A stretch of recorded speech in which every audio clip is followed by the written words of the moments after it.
What is going on, boys and girls? It's me, Ben DPB, back with a brand new episode of my Ben Meet series. And today we've got a corker of a guest. We've got the vlogging sensation, the foot manager sensation. It's Lollujo. How are you, my friend? Are you all right?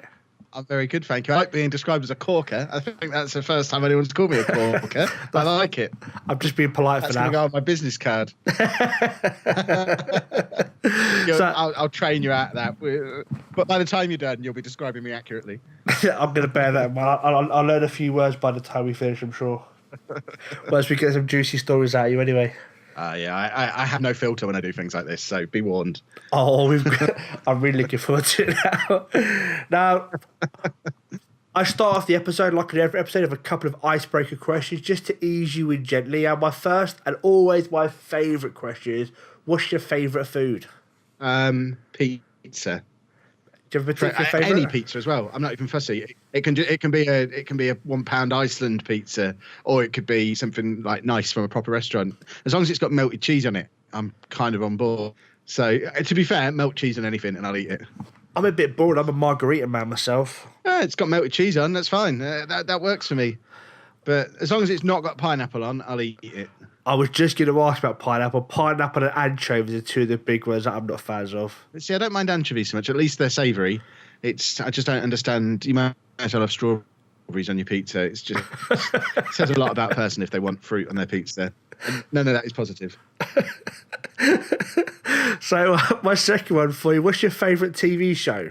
TV, remind me what that is again. That's that thing I used to watch before I started doing YouTube, isn't it? Probably, I mean, the only TV show I watch at the moment is Game of Thrones. It's the only thing I have time to watch. So I guess that has to win by default. But I like all the DC superhero stuff, Arrow, Flash, Supergirl, all that stuff, Walking Dead, anything. Basically, if you look at a TV show and think, that looks like the kind of thing a beardy nerd would watch, then it probably would be right up my street. Are you a book reader at all? Again, used to be. More comic books than books these days. I've read all the Song of Ice and Fire books when Game of Thrones first hit TV. Good. So I was up to date with all that stuff. But other books aside, not so much. Unless it's got pictures in, I struggle these days. I just don't have the time to sit and read properly. I tend to fall asleep. As soon as I try and start reading something, I'll just fall asleep within like 3 or 4 minutes. It's because I've been running on massive sleep deprivation for 2 years, and it's reading that really makes that catch up on me. Do you have a particular favourite film at all? Not so much. I'm not really a film guy. Over the years, I've always said to people, there's probably only a handful of films that I can watch without needing to have Football Manager on my laptop in front of me. I don't really have the attention span for films. But again, similar to my taste in TV and other entertainment, generally if it's got superheroes in, I'll watch it. It doesn't necessarily mean I'll enjoy it, but I'll watch it. So it'll probably be a Batman film of some kind would get to the top of that. But I'm really not a film guy. And the last icebreaker question for you, dude. I know you're a gaming fan, hence the Mature Gaming Podcast. Apart from FM, what's your favourite ever computer game? Oh, no, there's a question.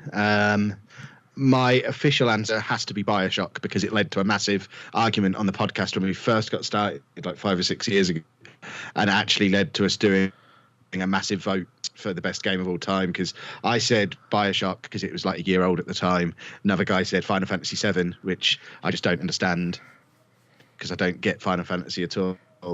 And we ended up having a big back and forth about it, and it became this big thing. So BioShock is my official answer. In reality, probably since then, there's been a handful of games that have taken the genre even further. The Last of Us was an absolute masterpiece. Even stuff like the smaller little indie story-based games like Firewatch or the Telltale series games. Storytelling in gaming has become on massively in the last 5 or 6 years, and I love it. Firewatch is insane. I am at some point in the very near future going to do a playthrough on my YouTube channel, but Firewatch is such an underrated game. It's really good. Oh, yeah, it's fantastic. I love this trend we've got in recent years of making an absolute masterpiece that you can go start to finish in 2, 3, 4 hours. For me, in the time I've got available, I used to really love a big sprawling RPG.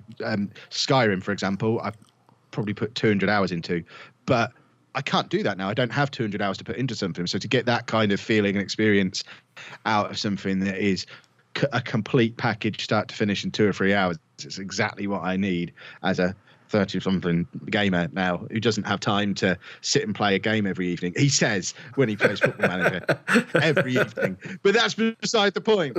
That's work. Now, as things stand, you've got nearly 14,500 subscribers on YouTube. I mean, the question we all want to know, what's your secret? Apart from excellent content, what's your secret?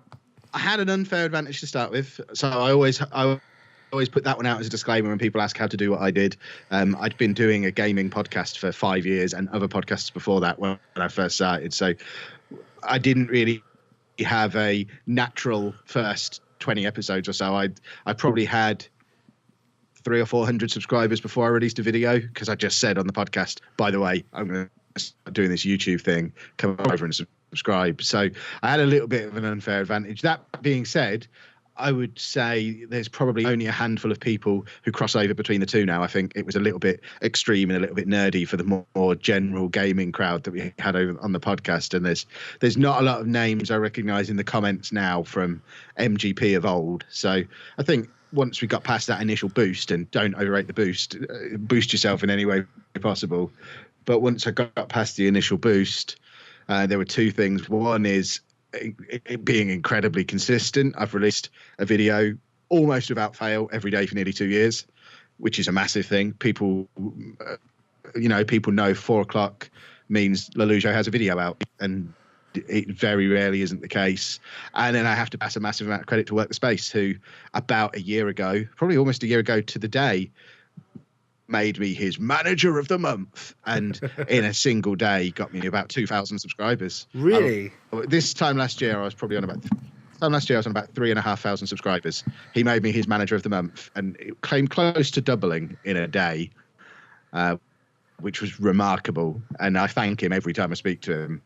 And from there, it kind of just kept on rolling. And when it got, that's why I always say to people about this time of year, don't worry so much if you're not about views generally being down a little bit at this time of year, because at this time of year there's far more people creating content. So if you've got stuff that's out there and people are looking for it, they're more likely to find you at this time of year than in November when there's 50 people making Football Manager videos. At the moment there's nowhere near as many, and it's easy to sort of hack that for some growth at this time of year, especially if you get a boost from someone like the Space. So tap him up and tell him he needs to start doing his manager of the month thing again, because it was a game changer.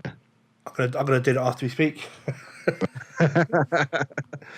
Now, your name Lollujo is quite an unusual name, to say the least. No offence. Where did that name come from? I officially don't answer that question anymore. It was banned. We talked about it on my 24-hour charity stream that I did last year, and we decided as a collective that I'd no longer answer it. Really? I'll do it one more time, and then I'll never answer it again. It basically came from when Xbox Live first became a thing, going back however many years ago that was now. I wanted a name that didn't have any numbers in it. I didn't want to be Kev 682. So I just sat there because you could register game. I don't think it was when Xbox Live first existed. I think it was when we were registering for the Xbox 360 and you could register a gamer tag without a console. And I sat there on the registration screen for that, just trying combinations of syllables until I found one that it let me have without adding numbers on the end. And I sat there for about an hour just making up words with random combinations of syllables. And that's where we ended up with Lollujo. And I still, 10, 15 years later, however long it is, I don't really know how you're supposed to pronounce it. I always say Lollujo. I don't know if that's right, because it's a made-up word. I need an English professor to tell me what the significance the double L has in the middle. I'd heard the story before from your hashtag narrative series with One True Nerd. I know you spoke about it on there, so there might have been a couple of guys that hadn't heard it before. But speaking of the hashtag narrative, I mean, I was a massive fan of the podcast, and truth be told, that podcast is one of the reasons why I started doing my Ben Meat series, because I loved the show that much.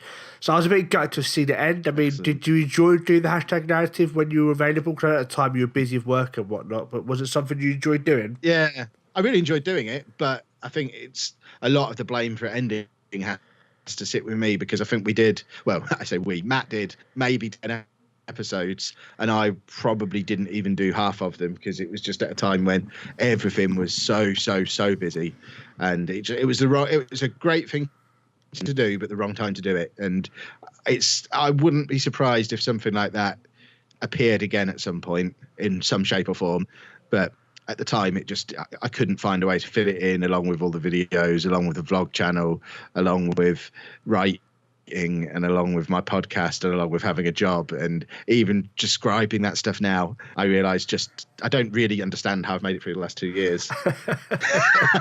Well, we've got an exclusive. We could have potentially a return of #narrative in some shape or form. Would it be with One True Nerd again? Because you two seem to have real good chemistry. You bounced off each other pretty well. Would it be with One True Nerd if it was to ever come back? Well, obviously, I'd try and find someone who was any good first. But if there was no one decent available, I'd have to make do with Matt on his podcast, on his channel. I'll try and replace him first. But, yeah, Matt, if you're listening, I'm waiting for the call. Where are you? Let's get this show back on the road. Let's be having you, eh? Don't call me. This is all for show. So now, one question I've been dying to ask you: your FM meetup. I mean, I'm really excited about the prospect. Yes. I've been trying to get a day off work today. I'm sort of having to do a bit of bartering to get the time off work. But the idea was a thought I believe by yourself and LokiDoki. How did the thought process come in? Whose idea was it? How much work has gone into arranging the whole thing? Basically, as soon as... I love the National Video Game Arcade. I've been there 3 or 4 times myself. I live maybe an hour away from it in Peterborough, the arcade in Nottingham.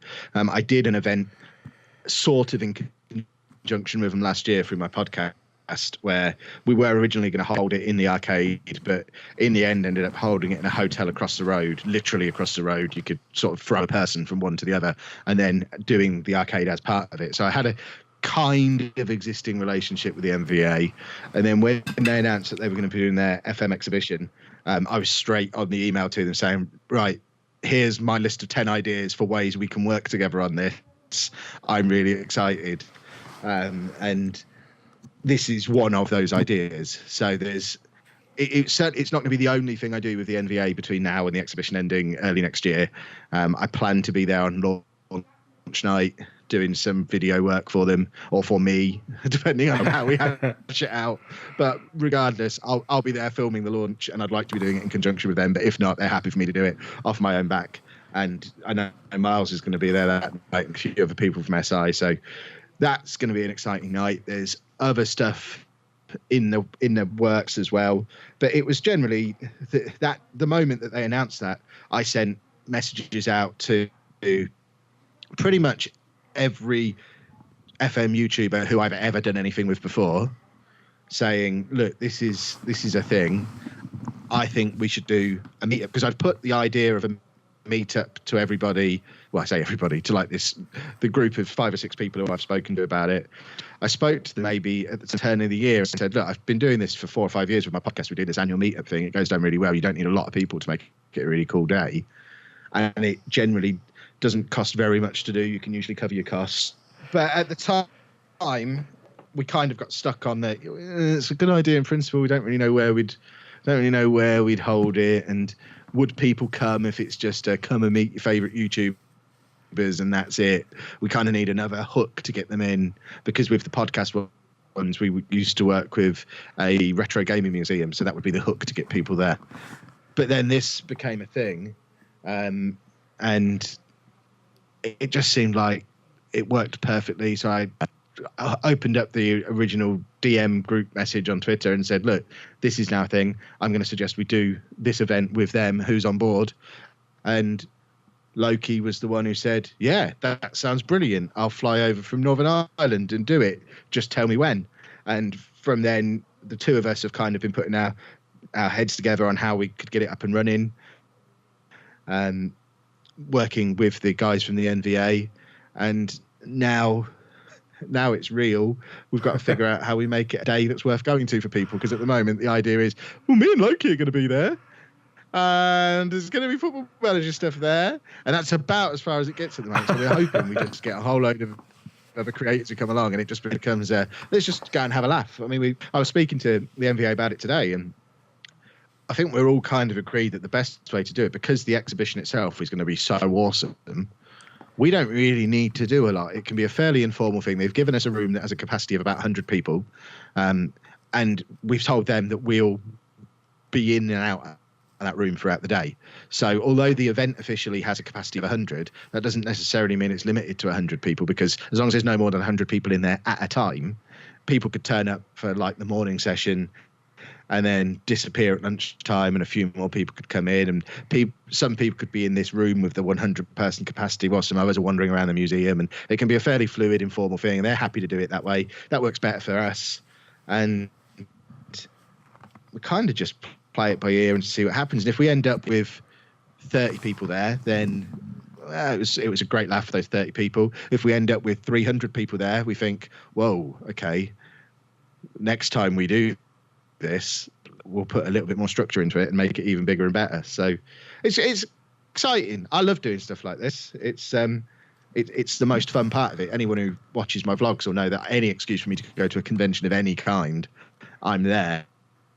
So this is right up my alley, and it's going to be a great day. So if you've got any kind of interest in Football Manager, whether it's a player or a creator or even just a sort of casual football fan who likes a bit of gaming here and there, the exhibition itself is going to be brilliant. It's running from the 8th of September all the way through to the new year at the National Video Game Arcade in Nottingham. Any day that you go, you're going to have a great day. It's £9.50 admission. But if you want to have a day where you know it's going to be full of beardy, bespectacled nerds, then you want to make sure the day you're there is Saturday the 16th of September, because that's when, at the very least, we'll be there. And that'll make it even cooler, because I'm a cool dude. I held that together so seriously for so long, and then realised I sounded like such a tool that I had to cut it up at the end. I'm not proud of myself. What just happened? You did really well. You should work in the marketing department at SI. I tell you what, I applied for a job with them and I haven't heard back. They had their social media manager. You applied as well, did you? I did. Have you heard back? No. See, they completely ignored me when they did their social media manager thing like a month ago. I sent them this really long application and email saying, look, I know your job is you want a real person to do a real job. That's not me. But if you want someone who can do it from their garage and do their best and do something quite cool with it, then let's have a chat about how we can make that work. And they haven't got back to me. Wow. So I guess I kind of thought of it as a, yeah. You didn't do one of those, do you know who I am then, no? No, I just said, look, this is my channel. This is what I do. I can't come down to London and work for you properly. I don't really want to do it from an office anywhere. But if you want someone who can engage the community and do something fun on a part-time basis from home, I think I'd do a really good job at it and listed all the reasons why I thought I'd be good at it. And I at least expected I'd get a letter from them saying, nah, sorry, get lost. But it hasn't come yet. So if you're listening, Sports Interactive, I want headed notepaper telling me to get lost so I can hang it on my garage wall with my access all areas pass from Posh from the other week. Just have my collection of tat that I've got just because I'm stupid enough to ask. Well, I'm still waiting for my reply. So SR, I want one of those as well to give my signed TNS shirt. So I want a signed letter saying, Ben, it's a no from me. Not on a Watford side, because I'm a Luton fan. Not a Watford side headed paper. It's got to be Sports Interactive paper, I'm afraid. Yeah, too right. Now, you started your YouTube channel in October 2015, if memory serves me correct. So obviously you spoke about rather, how you started it just after you'd been doing your Mature Gaming podcast for a little while. Now, when you started your YouTube channel, was it always going to be an FM channel for as long as it was, or was there plans to bring in other games? When I first started it, it was a Football Manager channel. It was called Lollujo FM originally. In fact, I think the URL still is Lollujo FM, youtube.com/Lollujo FM. Because I can't change that now, or I can't change it until I'm a big enough deal to say, come on, YouTube, change it. And it was when they first started sending me money that I thought, whoa, hang on, this isn't just playtime. This isn't just me prattling around on that game I like to play and doing it as a vanity thing like the podcast is. This has actually earned me £17 this month. There might be a future in this. And at that point, because I had a more general gaming background, I decided to drop the FM, rebranded just as Lollujo on the channel, and started trying to introduce other games into the mix. And that process of starting to introduce other games into the mix is still ongoing about a year later, because I keep starting other games, getting stuck or losing the saves or being rubbish at them. And there's not a lot else other than Football Manager that's gone more than about 8 or 9 episodes, but I am trying. I'll get there eventually. I just find it very, very difficult to talk about games whilst playing them. Football Manager is a little bit different because you're basically just watching it and having a chat with people. But it took me 5 goes to pass my driving test. So coordination and moving my mouth at the same time as moving my hands isn't the strong point for me. And I'll get over it. I'll get better at it, but it will in time be a general gaming channel with a strong Football Manager backbone, because being really bluntly realistic and hard-nosed businessman about it, now I've left my job to pursue this stuff full time, I can't be happy with my goal for the channel being, well, one day I might get 50,000 subscribers, and wouldn't that be swell? Yeah, that would be awesome. I'd love that. But I want 1 million subscribers, and I'm never going to get that just with Football Manager. So there'll be other stuff that appears as well, but the Football Manager is always going to be a big part of it. Now, one of the saves, and I've badgered you about 40 million times on Twitter for it, I was a huge fan of your Fallout save, because seeing somebody, I mean, a lot of the saves you watch on YouTube or Fallout are guys who absolutely know everything about the game, they smash it, they just smash through the game. You had no idea what you were doing. You know, there's videos of you having to go in and talk to Anna about how to kill the death claw outside the museum, you know, and that sort of stuff had me in absolute stitches. And I like the idea that you're playing games that you don't know how to play, you know. And in terms of your upcoming saves, upcoming games, have you got any other games that could be coming our way? Now, I know you're a fan of the TEW wrestling game. I haven't watched that series yet, to be honest with you, because that's not really my sort of thing, to be honest with you. But in terms of any other potential games coming, have you got any other games lined up at all? I've got Tacoma, which has started this week, but then I've messed it up. Which is it's another Firewatchy type game. It's just a walking simulator, but I've managed to completely mess that up because it's only a short game. I recorded 1 episode, put that out. Then today I sat and recorded the next 2 episodes, but didn't have a microphone on, so I now know how the game ends. I've recorded the game ending, but there's no voiceover, so there'll just be an apologetic video that comes back tomorrow saying, "Look, I could try and do this again, but it'll be rubbish because I already know what's happening." So apologies if you want to know how this ends, go buy it, which is such a cop out. But aside from that, what have we got? In the spirit of doing stuff that I have absolutely no idea about, I've got Destiny 2 pre-ordered, and I'm not a shooter guy at all. But for a year, people have been telling me, Kev, if you really want to get some attention, you've got to do a shooter. So I've pre-ordered Destiny 2 and Call of Duty World War 2, and I will be absolutely terrible at both of them, but they will both, at the very least, get a video on the channel. And depending on how that goes, we might do something with one or both of them, whether it's multiplayer gameplay, whether it's a way to engage the community a little bit, whether it's a playthrough of the story elements of it. I don't know what shape it will be, but they'll both be appearing. FIFA 18 is going to be a big part of the channel. I'm going to do the Journey 2. I'm going to do a proper Ultimate Team Road to Glory, which I've kind of done half-heartedly towards the end of FIFA 17, but it's a low priority because no one's watching that kind of stuff anymore. So it's going to be a low priority. The new Uncharted game I'm interested in purely because it comes out in August and is a spin-off.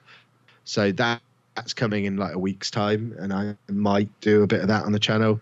But I think now I've not got that pesky job getting in the way of like 50 hours of my week. I expect to see a lot of stuff just randomly appear, like Tacoma has this week. I didn't know that game existed until it was mentioned to me on the podcast on Friday. I bought it on Monday morning and just started recording it when I turned it on, and it was on the channel the same day.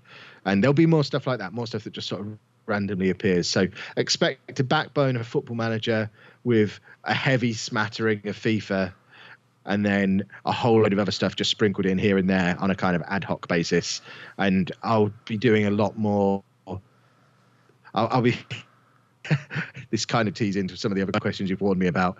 I'll be trying to listen to people's views on stuff a little bit more and get an idea of what people are enjoying, what they're enjoying about it, and try and shape the channel a little bit more. So not only is it something I continue to have a whale of a time doing, but I kind of match up the stuff I enjoy with the stuff that is connecting with people as well. Because the Fallout thing, I've had a few people say that to me since I stopped doing it, that they enjoyed it, but because I was so busy at the time, I didn't even have time to read all the comments, let alone chat with people about what was good and what was bad. And I sort of got 8 or 9 episodes in and thought, this is just hard. I'm not having fun. People must be thinking I'm a right idiot. So I just stopped. And there's going to be less just stopping going forward, because I'm going to chat to people about it a little bit more. And if I end up becoming that idiot who can't play games properly, and that's my thing, I think there's probably a niche market for that. So that might be what Kev is, the idiot who can't play games properly. That's a very good video to watch. I enjoy those sort of videos. I generally like watching guys, because not all of us are great at playing FIFA or great at playing Fallout or whatever. Some of us, like me, go into a game. I enjoy playing the game, but I'm absolutely awful at it. So it's good to watch other guys like you who may not be amazing at every single game they play, So I enjoy it. I genuinely do enjoy it, because, watching little things like you struggle on FM, when you were in Scotland, at the very start of your journeyman save, then going to France and struggling there as well. So I enjoy seeing that side of things. It's not always for me about watching someone FM win the league every single year or win the Champions League every single year. I like to see a bit of realism in games, and that's one of the things I really enjoy about your channel and your videos in general, is a sense of realism involved in it, and not just, I'm going to win every single game that I ever do. That's awesome. I'm glad people don't need that, because if they did, I never would have got started, because I've been playing Football Manager since it was a thing, and I still don't know how to win consistently. It's a sad tale, really. I should sort myself out and learn to play the game. But where's the fun in that, when you can just blunder around endlessly and tell stories in your head? At least there's people listening to them now. Before, it was just me having my... I was still shopping for houses on Rightmove, but just wasn't telling anyone about it before. So at least there's a little bit of back and forth now, so I'm not quite so mental. Now, you've had a couple of saves in FM15, 16, 17. Do you have a particular save that you've done on YouTube that is your favourite save you've done? Probably. Oh, that's it. I mean, I enjoy them all in different ways. I really, really enjoyed the Milan mission last year, because it was something different to anything I'd ever done before. I'm not wired the same way as a lot of Football Manager players, because I never start with big teams. I never sign players I've heard of in real life, because by the time I get to that level, they don't exist anymore. I certainly never manage abroad. And the combination of all that stuff together with Milan was really, really cool. I really enjoyed that. And I think there's a lot of people who arrived at the channel because of that. But at the same time, this year's non-league to legend that's now sort of morphed into the Expedition of Gold, that's morphing constantly, and it's looking like it's going to be a hexagon challenge now, all within the same save. The fact that there's new series constantly coming out of the same save, I love the fact that it's got the legs to do that. And my manager in game is 58 now, and he's got a good 10 or 12 years left in him, and if necessary his son will take over. But I think it's probably got to be this year's big non-league to legend / Expedition of Gold save that's still ongoing now, that came out the day Football Manager 17 came out and has been almost daily every day right up until today. It's obviously engaged me a little bit for me to keep playing it for what must be, I don't even know, 250 episodes at this point, maybe more. So I guess it has to be that one. You've done pretty well then. It's been good fun. I mean, how do you find daily uploads? I mean, I struggle to record one episode, let alone daily uploads. So how guys like you, LokiDoki, Dr. Benji, and many, many more do daily uploads astounds me. I mean, do you ever find daily uploads to be a bit of a bore, or do you still get excited for daily uploads as you would do for a weekly upload, for example? I think because of... I have a very, very obsessive personality. Once I decide I want to do something, I do that thing, and that's what I am. And I don't think it might seem weird to normal people, but I would be much less likely to stick to weekly uploads than daily, because you're not forming that habit. I've got into a habit over the last 2 years, and I'm weaning myself out of it now to try and regain my evenings. But my habit for the last 2 years has been, 8 o'clock on the dot, I come out into the garage and I record and edit a video, and then while it's rendering, and One True Nerd tells me off about this constantly. While it's rendering, I continue playing Football Manager to get ready for the next day's video, all on the same PC, which is why I get through several PCs a year, because I melt them. But it's just been that habit of 8 o'clock every night. I come outside here and I go back in 12, 1 o'clock in the morning, having done that day's video. And it's what I do in the evenings. And last night was weird because I wasn't outside doing that. I've kind of replaced that for half the week with streaming now, which is fine because I'm out in the garage playing Football Manager. That makes sense. But it's just become such a habit that's ingrained in my daily routine that it's easier for me to go whole hog and do something all the time than just do it some of the time. If I'm only doing it some of the time, I'll lose interest, which is probably, analysing it now, I need to be lying down on a couch talking to you about this, but if I analyse some of my behaviour over the last year or so, it's probably why the likes of FIFA and Fallout haven't had the legs on the channel that Football Manager has had, because with both of them, I tried to bulk record the episodes on a Sunday. So I'd rotate them every other week, and I'd just spend like Sunday afternoon knocking out 4 or 5 episodes and then edit them together over the course of the week and release them over the course of 2 weeks. And I think that's probably why they stopped, because it wasn't that daily habit of, right, this is what I do every day. So to me, it makes sense. It's the way I work. When I wrote my book, I'd get up at 5 every morning, even at weekends, and I'd write before I did anything else. And I'm very much about habits, and if it's not a habit, it doesn't get done, which is why my grass doesn't get cut, because you don't do it every day. I can cut my grass every day, no problem. I can't cut my grass every couple of weeks. It just doesn't make sense in the way my mind works.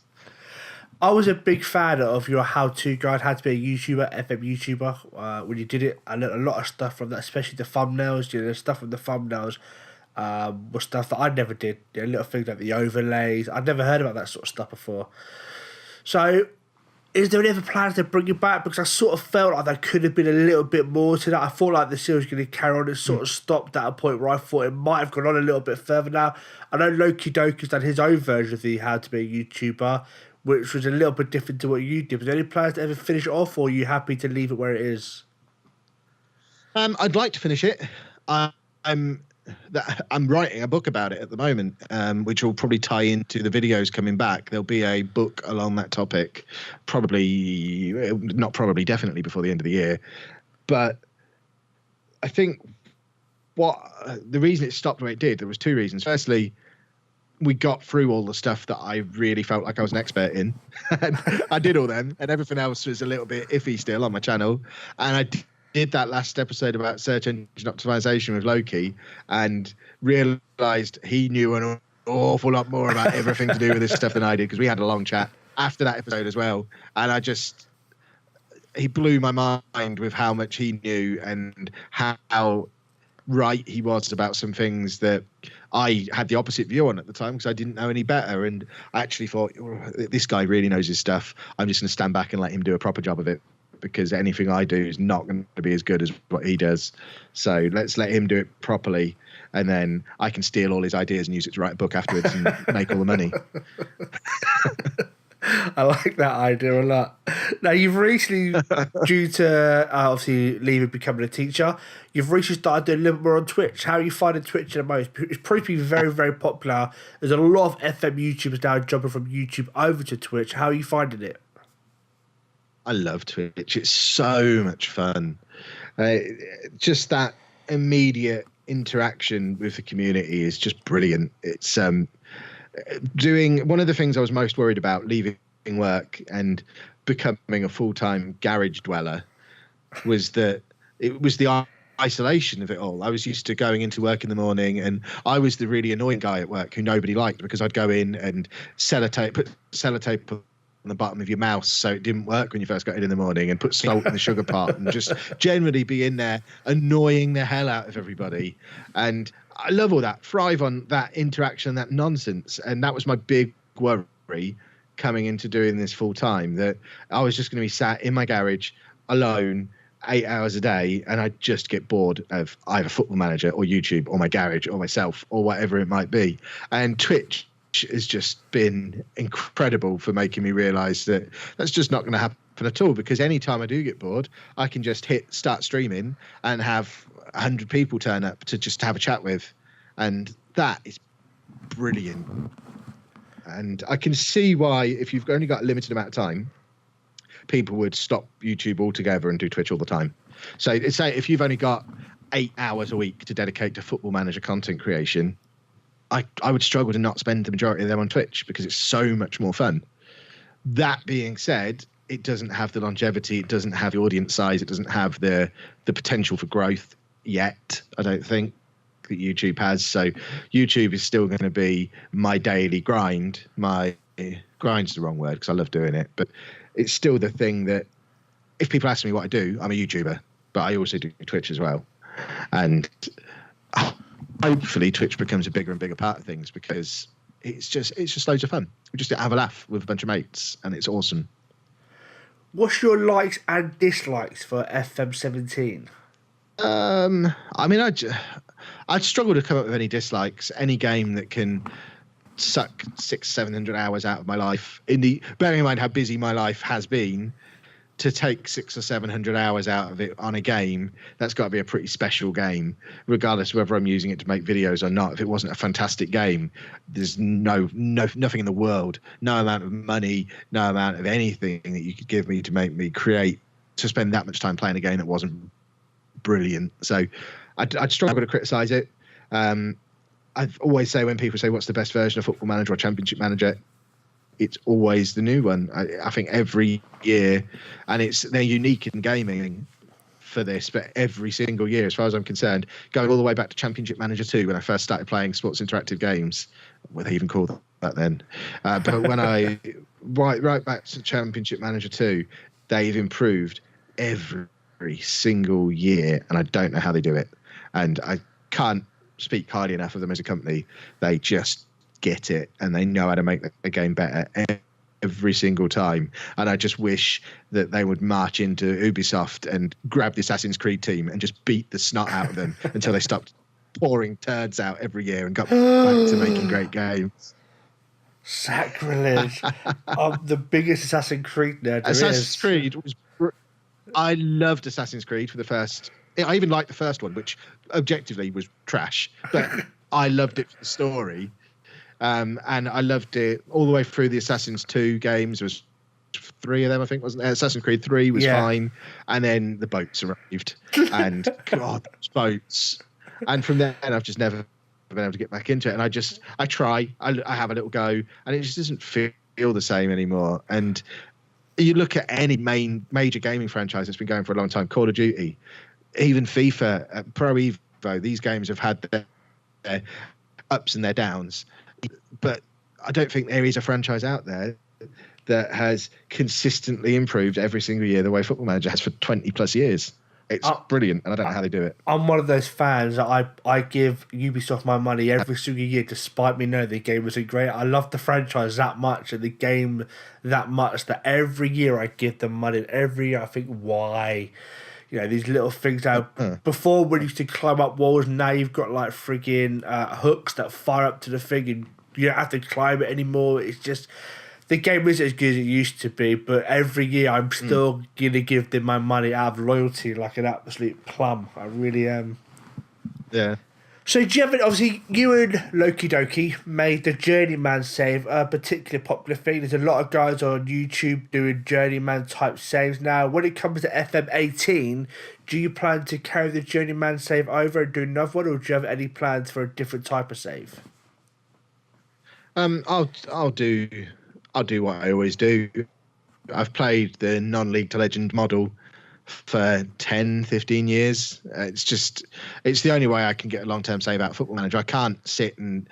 I think it's because of the whole love of realism thing. I lose something in the game if you take Dartford to the Champions League, for example. It just doesn't make sense to me. It seems silly and I lose interest. But moving around from club to club to club, it feels like a real management career. I think a guy could genuinely start at Gainsborough Trinity and through the odd promotion here and there and the right job at the right time could conceivably find themselves managing Tottenham 20 years later, which is why this year's save worked really well. So I'll do the same thing I normally do. It would be nice if everyone else could back off my territory. Because last year I owned Journeyman Saves, and then LokiDoki appeared out of nowhere and spoiled everybody's fun. I mean, when you spoke about Dr. Ben, you spoke about LokiDoki. When it comes to YouTubers, do you have a specific YouTuber you could recommend? Maybe not necessarily the size of a LokiDoki, potentially a smaller YouTuber, if you get the chance to watch much YouTube, that is, anyway. I really don't get to watch very much at all. Certainly not even in gaming anymore. I try to check in every now and again to see what's going on, but I think certainly since I've been back streaming myself, I'm more likely to go and check out a stream than a YouTube video necessarily.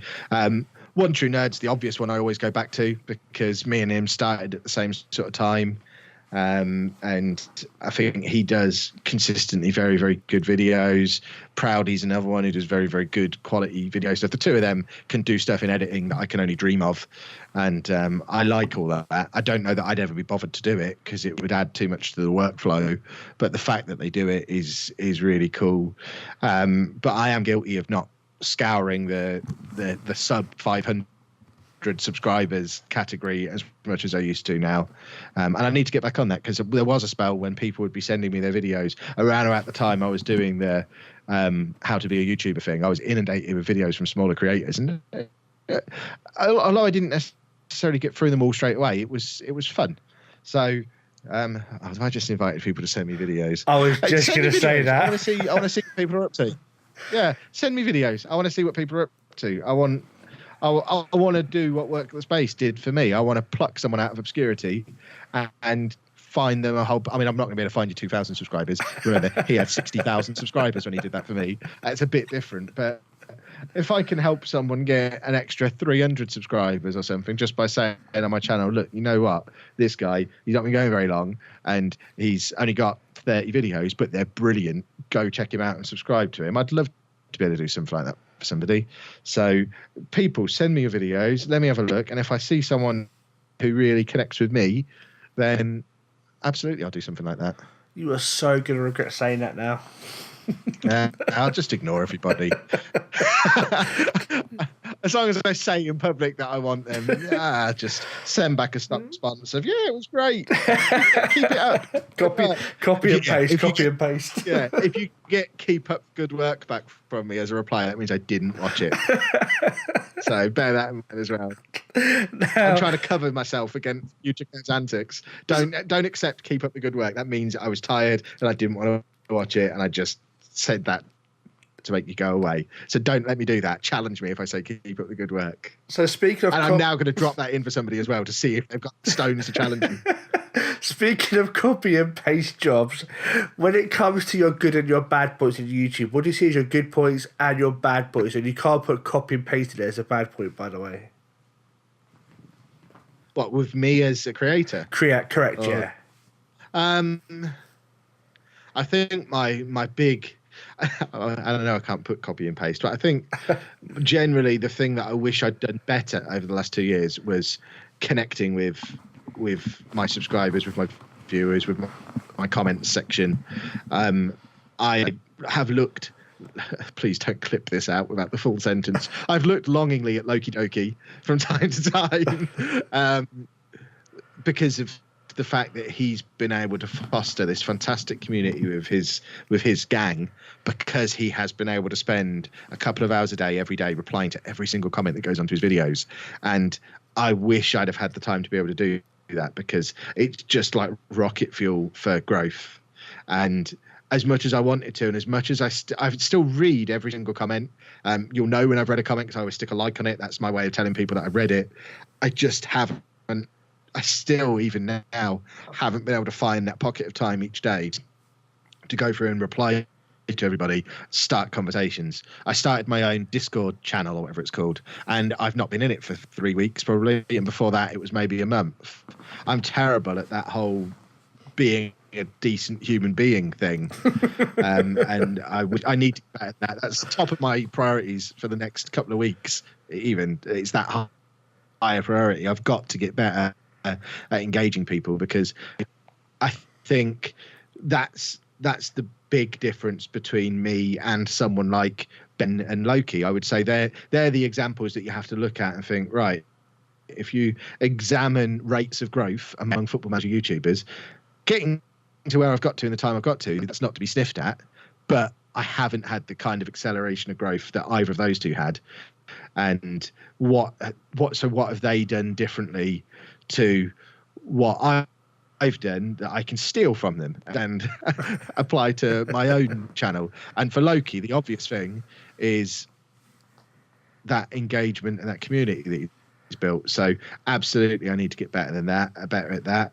And from Ben, I just need to steal the ability to sing songs the way he does, because he's got such a wonderful singing voice.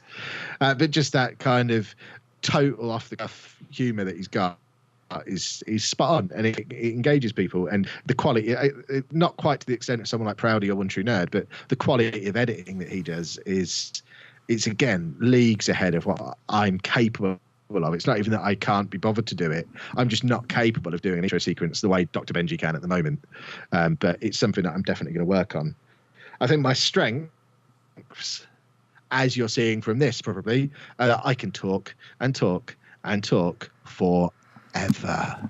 And it really helps for recording Football Manager content the way I do, because getting back to how have I managed to do daily content day in, day out for 2 years nearly, it's because I don't have to edit it. I sit down, and I've heard Loki say a similar thing.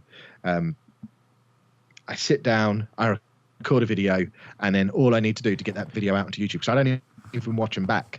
All I have to do to get that video out onto YouTube is, if I made a mistake partway through, I'd have hit stop on the camera and then start again. So I know I need to just stitch those two bits together to take the mistake out. So I self-edit as I go. And then I just have to slap the jingles on and upload it. So the actual editing process is really quick for me. And I think the fact that I can talk fairly fluently about what's going on, even when there's nothing going on, when you have those halves of football where you don't even get a highlight, I'm not sat there going, football, eh? It's constant talk. And I imagine there are people who that annoys the niblets out of. And fair enough, they'll go and watch someone else who will edit that period of time out, like Ben as a perfect example. He'll edit out those bits and not talk through them, whereas I'll talk through them, Loki will talk through them, and it might not even be about the game that we're playing. And I think that just ability to talk, and it's not something that I've got naturally. If you met me in real life, which a lot of people will in September the 16th, the National Video Game Arcade, when a lot of you come and meet me in real life, you'll realise I'm a really awkward nerd. I just am. But because I've been talking into microphones for so long now, I've learned how to do it good. And I think that's a big difference maker. I can talk. There you go. Was that a long-winded enough way to say I do good at the talking, innit? I'm good at I'm good at the English language, should we say? Now, you're doing YouTube full time now, which is great. I'm really looking forward to seeing. I mean, are you excited about it? Are you nervous about it? I mean, there was an episode you did recently where you had your little whiteboard and you wrote down your goals and your targets on your vlogging channel. That is. How are you feeling about becoming a full time YouTuber? I'm excited and terrified in equal measure, because I imagine I'm not the only one, but I can't imagine there are many people with families, with kids, with a house and with bills, with a good job that pays well, with a car, who quit all that to do YouTube full time before YouTube is paying them enough money to replace the money they had before. Because don't get me wrong, folks, I'm not earning a fraction of what I was earning from my previous job through this YouTube nonsense. And there's going to be a massive, massive shortfall that I need to find a way to fill really, really quickly, or it's going to go badly wrong, and I'll be back working again by Christmas. So I've always been a risk taker. I've always been motivated by fear rather than ambition. So I think it was a good way to put a rocket up my own backside to make sure I took everything up to the next level. It gives me the time to really focus on everything, and I've built up enough of a cushion for it not to be a disaster if it doesn't go well. If I end up back in work in January, then it would just be a 4-month learning experience where I got to learn to edit properly, and I got to learn to do other bits and pieces properly that I'm actively trying to learn, and I got to invest some time into the channel. And it might just mean that I go back to work for a year and then stop again, because I'll continue trying to grow things. But there's that really ambitious Del Boy, this time next year we'll be millionaires part of me that's just thinking, this is it now. I'm never going to have a boss again for the rest of my life, because I'm going to figure it out. Something's going to come to me. I've done my first sellout brand deal on the channel today even, and it felt a little bit dirty doing it. But looking at the stats now, I've not had a single piece of criticism for that yet. So that was a big risk. That was kind of make or break this afternoon, putting that video out, knowing that I'd never done anything like it before, and I was trying to flog something to people, but there's been no kickback, so that's positive. And I think I'll figure it out. I hope I'm not an idiot. I could look back on this in a year's time and just, oh, you're such an idiot, Kev. What did you do that can for? also look back one day and think, why didn't I at least try? Oh, absolutely, and that's the thing. I would much rather, if I picture myself 10 years in the future, I'd much rather look back and think, oh, that few months where I thought I was going to be able to do YouTube full time, what an idiot I was. What a waste of time. I'd much rather that than look back in 10 years and think, well, I've got another 25 years until I retire. Oh, well.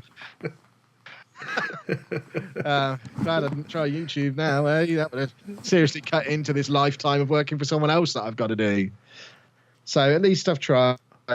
If it goes wrong, it might just go right there. And if it goes right, what an awesome story it's going to be to tell everybody. It'll just be fun. It's going to be a fun journey, and that's the important thing. Now, the question I want to ask you, arguably the one I'm most looking forward to get an answer from. I've been looking back over the last couple of days over some of your old videos and your new videos, and your very, very first video, you spoke about getting out of the SI forums because you're winning. So would you care to give us a little bit more information as to why you were handed out for winning? Because you didn't really tell us much in the episode. No, it's fine. It was a specific sub-forum of the Sports Interactive Forums. I'm not banned from the Sports Interactive Forum. I was hounded out of the lower league managers sub-forum on the SI forums, which if anyone, it doesn't even exist anymore, but if anyone ever spent any time in the LLM forum or the Llama forum, as they used to call themselves, you'll know it was a very tight-knit community of quite, let's not insult people, but they had their views on how Football Manager should be played, and they loosely tied up with my views of how the game should be played. It was full on realism, no player naming, no downloaded tactics, no looking at the player search screen. It's a lot of this stuff is stuff you still see in my videos now. I still play the game this way, but one of the things that we would do on that sub forum is once you'd done 3 full seasons, you were allowed to start doing updates on how your save was going every season. And I had a save that went quite well. It started badly. I started in Switzerland because I used their random team generator, and they put me in some dodgy Swiss team as my starting point. And it took me 6 years to get out of the Swiss second division. Wow. And even then, I didn't get out of it by getting promoted. I got out of it by being offered a job at Ebbsfleet in the Conference South.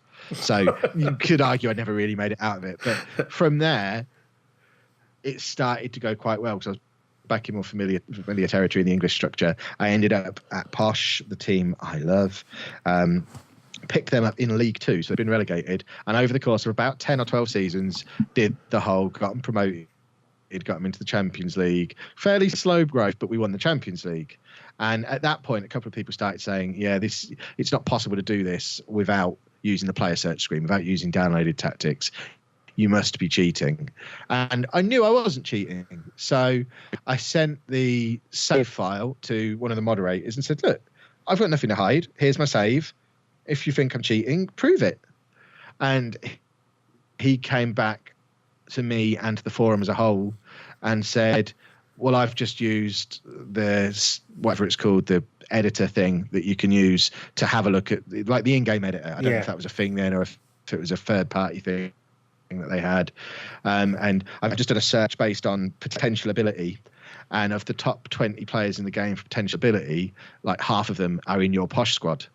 How can you explain that if you're not using an in-game editor yourself to either adjust the potential ability of your players or deliberately sign the ones that are the real wonder kids? And my response to this day is still, well, I'd been at the club 12 years. We'd won the Champions League a couple of times. I had good scouts. I just signed the best players I could find according to my scouts. It's not my fault that the game let me abuse the system to that point. The best player, the scouts that I'd managed to get were so good that they were accurately picking actually the best players in the world. But they just wouldn't have it. They were convinced that the only way you can take a team from League Two to Champions League glory and get half of the best wonder kids in the world. And I was 25 years into the save by this point, so it wasn't like it happened overnight. The only way to get to that point in 25 seasons is to cheat by their terms of it. So either I was using an in-game editor, or I was using player searches, or I was doing something to cheat according to their criteria. And I hope that some of them have watched some of my videos since, because non-League to Legend this year and last year, I've basically done the exact same thing twice over again, because I started at the bottom, worked my way up to Champions League glory, had some fantastic wonder kids, and people have watched every step of the way. That they know I'm not cheating, because if I was cheating, I wouldn't have done all the stupid things that I did. It is possible. If you spend 25 years in a save, even a monkey headbutting the keyboard is going to win the Champions League. It's not hard. No, I would have a question. So yeah, that's how I got handed out at Sports Interactive Lower League Managers Forum, and I'm not bitter or anything. You don't sound bitter at all, mate. You really don't. Now, the thing is, if I hadn't have been handed out, I probably never would have started YouTube. That's a very good point. I would have been quite happy still doing my updates every 3 or 4 days if this is how the last season has gone. And it got quite a big following on the little sub forum. It was a popular thread, and I would have been quite happy with that probably.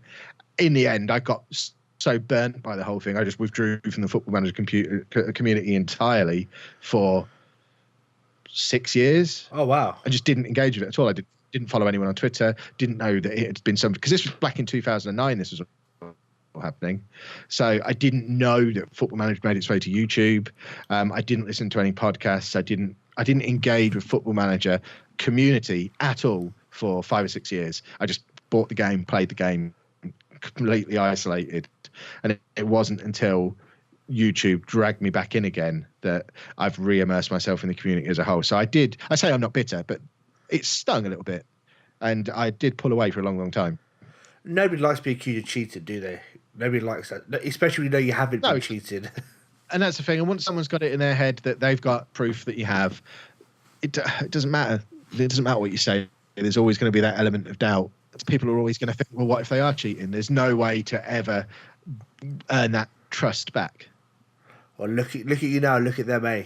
Can't look at them. They don't exist anymore. Exactly. Now, me personally, I am a huge fan of your vlogs. I watch your vlogs every single morning. I generally do. The vlogs itself, I started watching your vlog when it became a not a weight loss video. That's when I first came across, which was around Christmas time. Maybe I might be before or after, maybe after New Year's. But that's when I first came across. I was watching one of your episodes, and I think it came up here as a recommended thing in the right hand side, and and I thought, I'll start watching this, and I've been hooked ever since. You know, I've seen you go through the high points, the low points, the funny points. You know, and I'm a huge fan of him. I mean, do you have a particular episode yourself that you enjoy more than others? I mean, my favourite personal episode was, you going to buy the Nintendo Switch for Anna. That's sort of stuck in the back of my mind. You moaning for 5 minutes in the car park about you couldn't get out of the car park, and it's a nightmare to get in, a nightmare to get out. There's other episodes I enjoy. I mean, there was a one with going to your dad's birthday, and Andy had, with his autism, he couldn't go across the fields, and that generally brought a tear to my eye, seeing what you and Anna have to go through on a daily basis, and in regards to you, do you have a particular favourite episode that you've done? See, it's really interesting you mentioned the Nintendo Switch one, because that one is consistently well viewed now, and I always just assumed it was because it had that keyword in it, because it's one of the most viewed videos on the channel. I've never really got it. why that one would be so popular. I knew why the fidget spinner one got so many views because it had fidget spinner in the title, but that one, I always questioned it, but that makes it, I guess it was quite a funny video, but I've never really watched it back in full. I think the best one, the best video that I've put on that channel, bar none, I'm hardly in at all, because it's the one from 2 months ago, maybe, where Anna took Andy out for the day without me for the first time in 18 months. And she took a camera with her, bless her. And the camera quality is terrible. The audio quality is terrible. She's so nervous. She was so nervous and sat over me as I edited it together and told me which bits I could and couldn't include. And then after she went, I ignored her and put a load of stuff back in again. And it's so raw and so personal. And looking back on it now, I actually wish I hadn't have edited the bits with me into it. I wish it had just been a video about Anna and Andy without me in at all. But I felt like I had to be in it a bit because it's my vlog. But I think probably that was a bit of a dodgy call and I should have just let it be the story of them for the day. But that video, when you contrast that with that one with the one that you've just mentioned about the real low point, because we didn't mention Andy on the vlog at all until that trip to my dad's in February. I started daily vlogging on the 1st of January this year and didn't use the word autism until the 4th of February when it was my dad's birthday. And we were kind of trying to shield the kids from it all and didn't know whether we wanted it to be a thing. And we were just walking over to my dad's. I had the camera with me and Anna just said, just film it. Just film it. People need to see what it's actually like. And I think that was probably the lowest point of a really difficult 2 years with being a parent of somebody with autism. And if you watch that video and then watch the my favorite one, the one where Anna takes him out for the day, and you take the context that they're only about 4 or 5 months apart, and you just see that it's a completely different kid and a massive amount of progress that's been made in that amount of time. And I think it's powerful stuff. And I'm just really proud of everything we've put out on that vlog channel. I mean, there are days when it's rubbish. Tomorrow's, for example, spoiler alert, tomorrow's is trash because I've barely done anything all day. I've had a cold. I've just sat in my garage, done a few videos, and then did a little bit to camera. It's probably like a 3-minute vlog that's coming out tomorrow, and it's one of the worst ones I've ever done. But that's the beauty of it being a daily vlog. It's been a pretty rubbish day. I felt a bit grotty. I've not really done a lot, and that's reflected in the vlog. But you need those rubbish moments so that those ones where you go and get to be the match day announcer at the club you've supported for 25 years, those highs become even higher. It's like being a football fan doing a daily vlog, because going to Wembley and seeing Posh beat Huddersfield for 3-0 in the playoff finals. No, it was Old Trafford, not Wembley. Playoff final victories for Posh that are some of the greatest moments in football ever. They wouldn't be as great if I hadn't seen us get beat 6-0 in the rain. And it's the rubbish that makes the highs even higher. And I think that's what you get from forcing yourself to, like, this is a daily vlog. This is going to be warts and all. Everything is out there. Some of these videos in isolation will be rubbish, but when you put them up against the real high points, it tells a story. And I think that's the thing I'm most proud of about the vlog. It's really told a massive story with loads of different intertwining threads throughout the last 8 months now. And all of our lives are so different to where they were on the 1st of January when we started. And that wasn't the plan when we started. I had no intentions to leave work on the 1st of January. I had no intentions to include the kids on the vlog on the 1st of January. It was just going to be a fat man does some running around and eats a little bit less, watch him shrink. And it's become something completely different. And it's so cool. Oh, speaking of the kids, I mean, another one that popped into my head, another favourite episode that I saw was the one where you're all sitting down doing the jelly bean challenge, eating various different jelly beans, and just silly things like that make me laugh. Do you know what I mean? And the good thing about your videos is there's no swearing in it. So like sometimes my son will come and sit down with me and watch it with me. Like my son found the jelly bean video very funny. Watching a little girl run off camera because what she was that she didn't like. So I've always liked that about your videos, because although I swear like an absolute trooper, I have to sometimes be very careful about what I watch in front of my kids because of that. So I use like headphones. But my son likes to watch YouTube, so he also likes watching your videos. And he liked watching the video you watched when you get to Fort Park recently.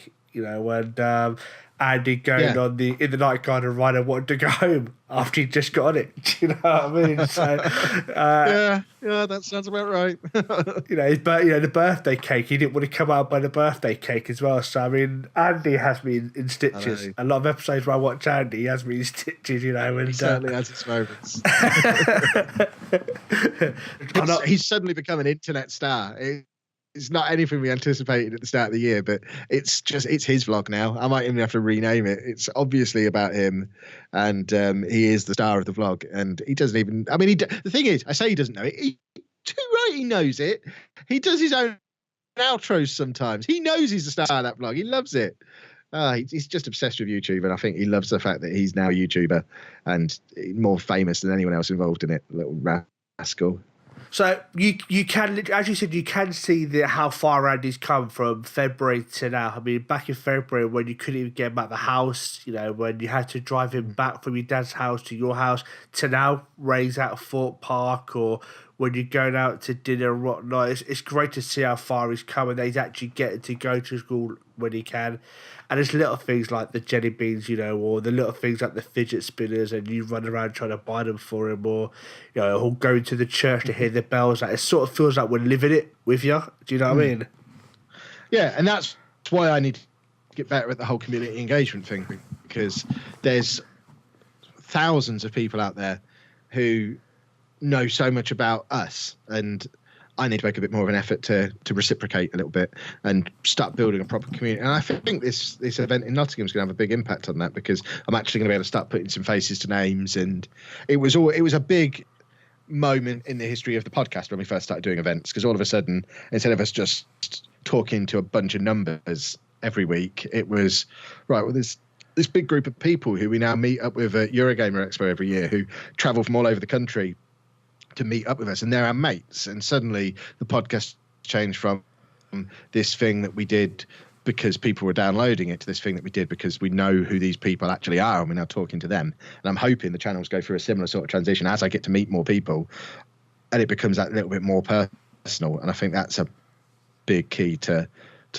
really kick it on to the next level, making it that bit more personal for everyone who's involved in it. And I think we're moving in the right direction. And one thing we get from watching your vlogs is your love for B&M. Now, I too, I'm an average fan of B&M. I don't get as much as I would like because sadly I don't drive, so I go as and when I can. For people who don't know, why don't you tell people why you love B&M so much? Because it's like walking around Comic-Con, but in a shop that also sells Tupperware. It's amazing. Everything. If you've ever subscribed to Loot Crate, then all the stuff that comes in Loot Crate, they sell that in B&M. If you like weird American sweets, they sell them in B&M. If you like pop vinyls and wrestling figures, and skateboards, and I don't know, Laughing Cow cheese, they sell it in B&M. They literally have everything you could imagine, but they never have the same thing from one trip to the next. So you can go in there one week, and I mean, I was in there yesterday and I brought a pack of Mike and Ike jelly sweets, and we were having a look at these like 4 foot wrestlers scattered around the shop for no reason at all. There was a John Cena and a Brock Lesnar just sat around the shop, and I don't know why. But when I was in Blackpool for Play Expo a couple of weeks ago, I found 3-litre bottles of Coke, which are apparently a thing that exist. You won't see that in Tesco, probably. But why does that exist? There was a can of Coke that was like 2 cans of Coke in size. It was a half-litre can of Coke. I don't believe that's a thing that exists anywhere other than B&M. And that's the joy of the shop. You never know what you're going to find when you walk in. It's a journey of adventure every time you walk into the shop. Was it in B&M where you bought your square cheese? No, that got sent to me. People sent me that because people are crazy. Yeah, I've got 2 cans of that have been sent to me in the PO box. What did you put squirted cheese on? Was it toast? Was it you put it on? Did you put squirted cheese on? I think I had that toast, yeah. I mean, I don't know how you eat squirted cheese. Apparently not on toast. Now, another thing we gauge from your vlogs are your love for pop finals. I mean, where did your love for pop finals come from? And could you give us an estimate of how much you probably spent on pop finals over the years? I can, but only because I'm fairly confident Anna won't listen to this. I met up with one of my former podcast co-hosts yesterday, and he did point out to me that he's fairly confident I invented pop vinyls, because I've been collecting pop vinyls since before they were cool. And I was actually a little bit upset walking around Peterborough yesterday, seeing that they had them in the window of HMV now. They're that mainstream. But I think I got my first pop vinyl 3 or 4 years ago, probably, and it was just it was probably Batman. I just saw a cool Batman toy at Comic-Con or something. I thought, that's pretty cool. I like that. I looked at the back of it. Oh, there's more in this set. You can get a Joker and whatever else as well. Oh, I'll get that. If I see them, I'll get them. And then I started getting the ones to do with the Arrow TV show, and then Flash came out, so I had to get the Flash ones as well. Then they got the next season of Arrow ones, and then I thought, well, if I've got 30 DC TV ones, I need to get some Marvel ones as well. Oh, Walking Dead have got them. Oh, Game of Thrones, and now they've got them for anything you can possibly imagine. They bring out a pop vinyl for, and to the point where in one weekend last year, about a year ago, I probably spent about £250 in a weekend on pop vinyls. Bloody hell! Because they were all exclusives. There was I went to the Disney store and got a Disney store exclusive 5-pack that had all the Captain America Civil War pops in, and it was the only way to get them in the 5-pack. That was £100 by itself. And then I went to the Forbidden Planet in Nottingham and got as many of the San Diego Comic-Con exclusives as I could find in there, because they just got all the exclusives in. And I still maintain these are investments. So yes, I spent like £120 on them, but as long as the bubble doesn't fall this fad, I got there's a limited edition Comic-Con Marcus Phoenix from Gears of War, where he has a gold gun and he's holding a locust head, and I paid 15 quid for that, which is a lot for a pop vinyl, but when I walked out the shop I already knew it was worth 75 quid. Oh wow. Because I checked online when I was in there. So that weekend when I spent £250 on pop vinyls, I came away with about £600 off of pop vinyls. So eBay. My collection now, yeah, exactly. Don't tell Anna.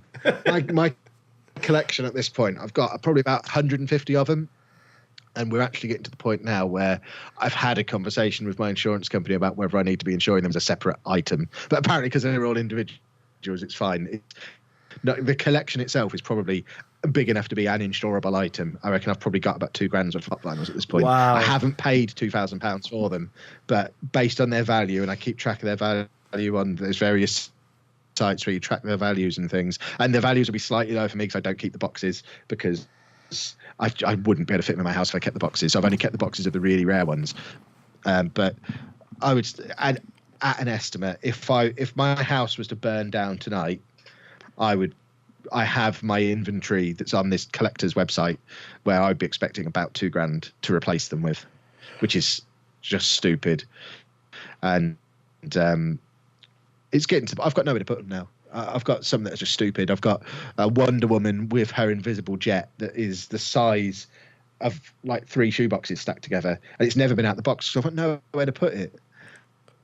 But I love them. They're just, I don't know. I like I said before, I'm obsessive, and once I get a taste for something, I obsessively pursue it. And for a long time there, pop vinyls were an obsession. I've been a little bit better with it this year because I've been trying to not waste as much money as I have done previously, and I've probably only bought 5 or 6 this year, but people are sending them to me and mystery boxes are sending to me, so I've accumulated probably 20 or 30, but I've only actually bought 5 or 6 myself this year. But they're just fun, and they look awesome on my shelf with all my comic books as well. It just looks really cool. And worryingly, I've now got 4 wrestling figures on my desk as well. That's a new thing. That needs to not get started. I mean, I'm just at the point now where just send help. Send help. I'm going to suffocate in pop vinyl boxes. When I die, I want to be buried in a pop vinyl box with my own unique number on the front. If you're listening, Funko, I want one that'll fit a 6'2", slightly chunky man in, and I want to be buried with a pop vinyl number and a limited edition sticker on the front. Thank you. I'm amazed you haven't been sponsored by the guys at Pop Vinyl, or I've said before, the guys at QWERTY, because I bought a t-shirt from QWERTY. I bought a couple now, thanks to when you mentioned an episode about where you got your t-shirts from. How these guys aren't paying you yet, I don't know, because the amount of money you must be bringing them.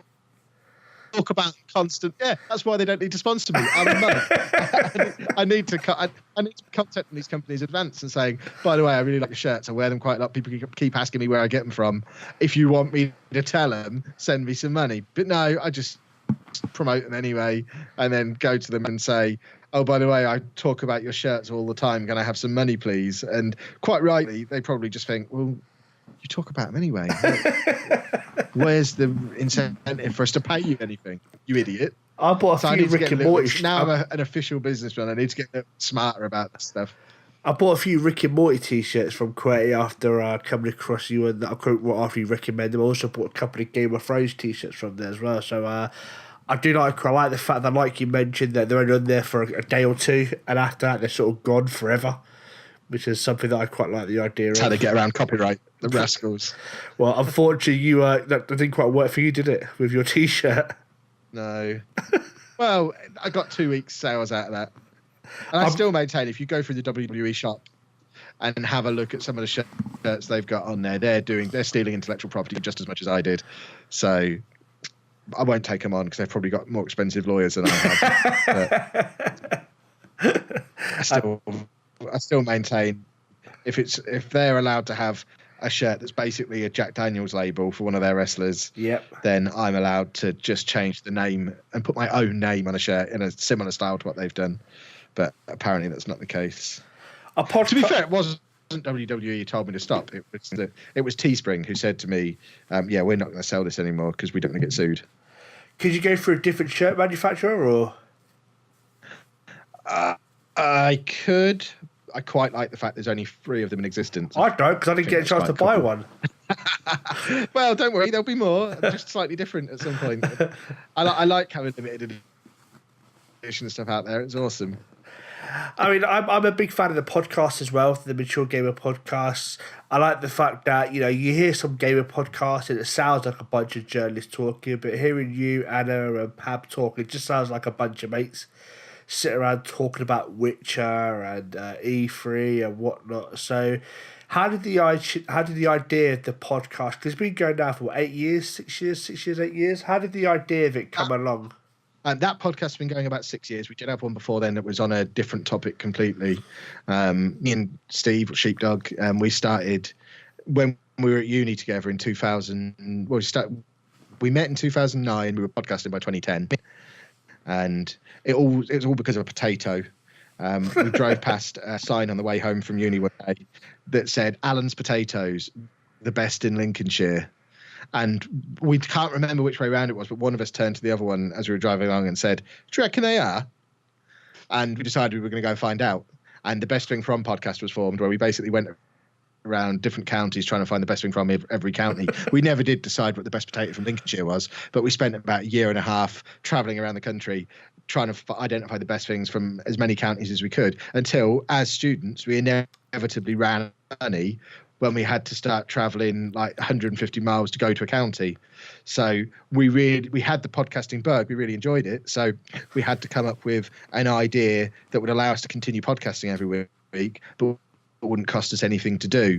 And after scratching around all the things that we were both interested in, which was pretty much football or video games, we decided that we would look less clueless talking about games than football, because he only knows about Spurs, I only know about Posh, and that's probably quite a niche podcast, the Spurs and Posh podcast.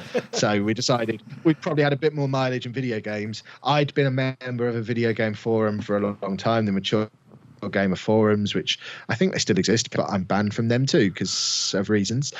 You're banned from there as well. Wow. Oh, it's a long story. They didn't like the fact that I tried to monetize a podcast that carried their name, so they threw us out. You're a bit of a rebel, starting our own splinter forum. The world annoys me. Some people get a real bee in their bonnet if someone tries to make money from something they enjoy doing.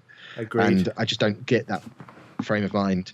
I just don't understand it, and that I will argue with people about it, and it gets me in trouble. Not to interrupt you, I mean, we saw that happen to Dr. Benji when he did his sponsorship, and for some reason, he did a couple of sponsors. I can't remember what for. People gave him crap for it, and I didn't understand why he got crap for it, because anyone who does YouTube knows that all our aim is to one day do what you're doing and Dr. Benji and do it as a full-time job. So for you to monetize your podcast, for you to do adverts and Benji and others do adverts, I don't see how people get so shirty about it. I don't understand it at all.